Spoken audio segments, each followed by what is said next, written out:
different types. There's mica, which is really common. This is a purple mica from Brazil. You know, you can pound it down and you can process it, and that's what gives pottery a lot of like this shimmer. Like this clay here, or this, like what this bowl is made out of. This stuff comes from the Mingus Mountain Range in Prescott, and its workability, it has a good wet strength, so its workability is really good for like larger pieces. But there's other clays that have really weak wet strength, so it tends to slump. So like smaller, more delicate, fragile pieces are probably better to use. So each clay has different varying degrees of workability and plasticity, and of course color. Color is also a really important indication of what is actually in the clay chemically. So most clays are brown, red, you know, tan, gray.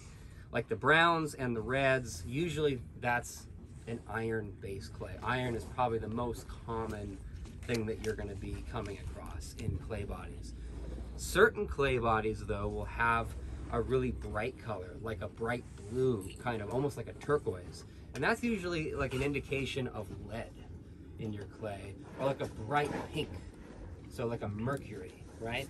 So different clay colors will indicate different things, so you have to take caution about where you're digging as well, because not all of it is going to be suitable, because as native potters, we're digging in all kinds of suspicious places, and you know, we're exposing ourselves to a lot of these chemicals that are in the ground that we just have to be cognizant of. But usually if the clay is brown, gray, white, buff, red, orange, what have you, usually it's a really good, safe clay to use. Just be mindful of the bright colors. I sometimes it's fine, but like just something to be aware of. So yeah, so the marine clays are usually the purer clays. Again, ancient ocean beds created these. Lower in elevation, still kind of higher in the mountains, in the high deserts, we have primary clays, right? So primary clays, I like to call really good for slips, not good for slips. Okay. Yeah. Remind me when you say slips again, what you mean? The color palette of your pot. So like applying a white slip to a brown pot to give it a white background for the mineral. So you really want to start this process out slow. Do you have any idea where in Brazil that comes from? No.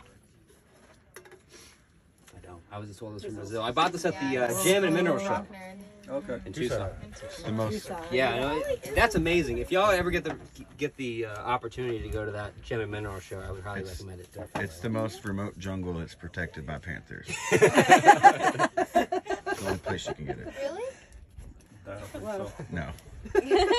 A lot of minerals. People who know me know.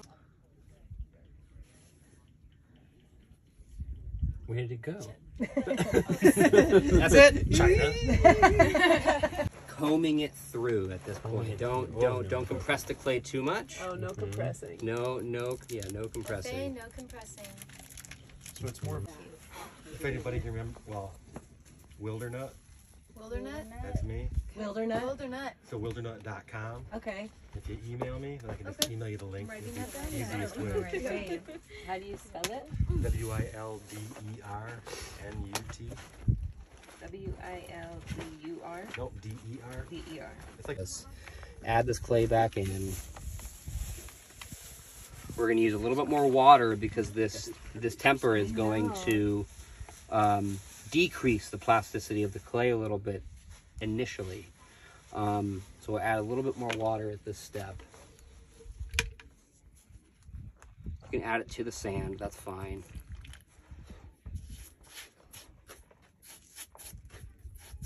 Sandcastle. Yeah. We're obviously children inside. Hopefully. Aren't we all really? Not Boy, all of us, but- once you lose that, I think that's when you really grow old. Yes. Yeah.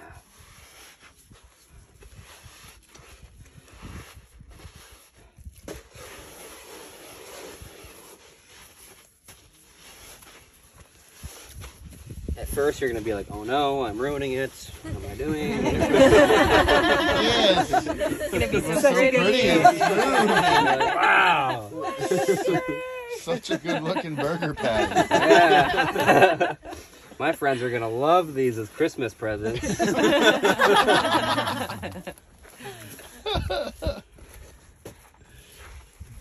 little bit more gamey. Oh, thanks, John. Thank you for the cup. Mine a little bit grittier, you know. And also adding temper also increases the porosity of the clay. So you're adding, like adding this stuff in the clay that's going to add pockets of air in there, little passageways for more water to actually get into your clay as well. So temper has different applications. Little splinters in there. Will it also be stronger? Yes. It'll be more thermal stress resistant. It'll hold up better to cracking. Is there a difference between using sand versus using crushed up pottery for this? Yes. So for it, you don't need to do anything like that. Just basic things like this will be fine. And we're adding a coil, adding it to the top, and we're taking the edges of the coil that are overhanging over the rim, those ledges, and we're pushing that over. At this point, it's actually more of a pain to do this in the book. It's easier just to do it in your hands. Just right in your lap is a great place to start. And again, this is a good place to start when you're making wild clay, to really get used to the material. As you add a coil, that adds a variable of fragility to your work. You might be making a pinch pot and you're like, oh, this is going great. Then you add a coil, then it changes the dynamic, because you're adding this material. A lot of people struggle with adding coils to these bases and then just coming out with like a plate as opposed to an actual rounded vessel. And all of that can just be mitigated with patience.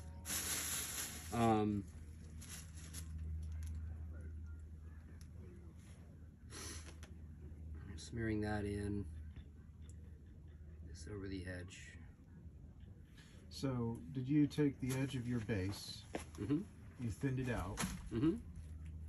and then we took the coil fat on top, and now we're sliding the overhang of the coil down around, so you're creating a seal. Yeah, but it's also similar to some cabinetry joinery. Like a groove. Yep. Right? Like tongue and groove?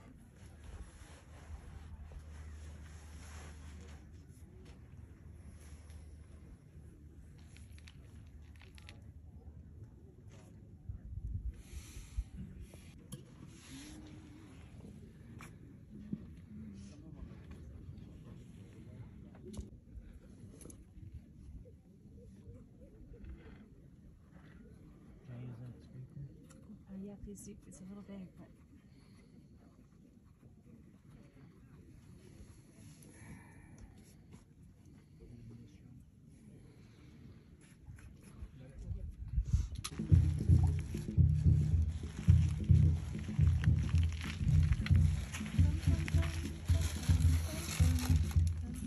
All right.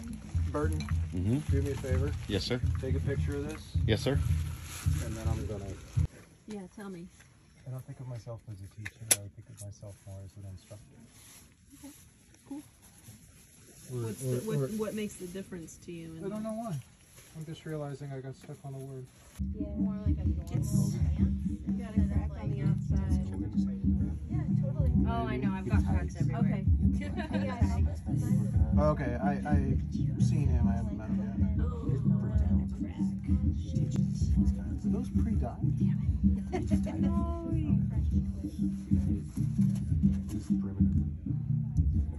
You filming that? I definitely gotta get it open. Yeah, she's awesome. Right. Yeah, of course. Light farts, pulleys, and sprockets. Crank. Takes like 5 people to run. That's cool.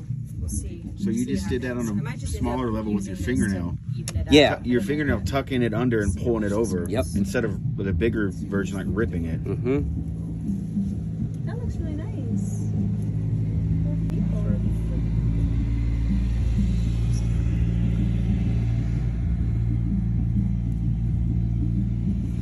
So see if that gets any better. I'll work on that on the inside. Thank you. Yeah, you're welcome.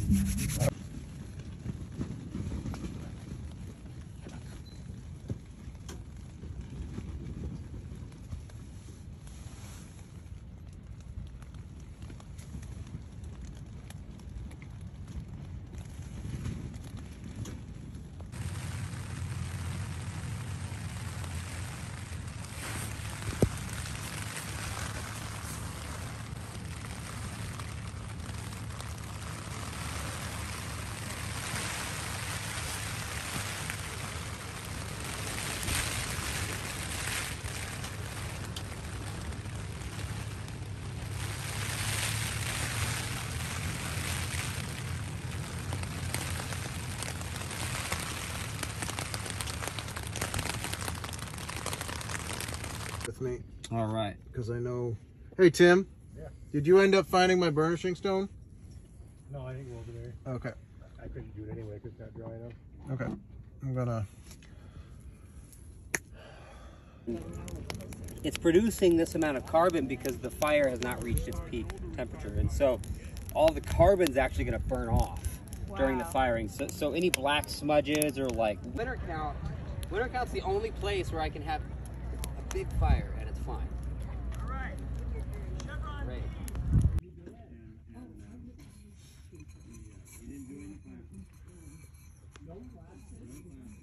I need Kiowa here to.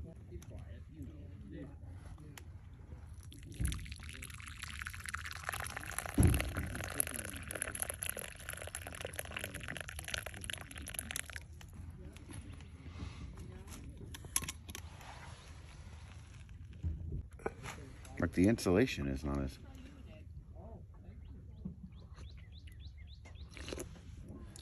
That's hot. The pot works, but the coffee's hot.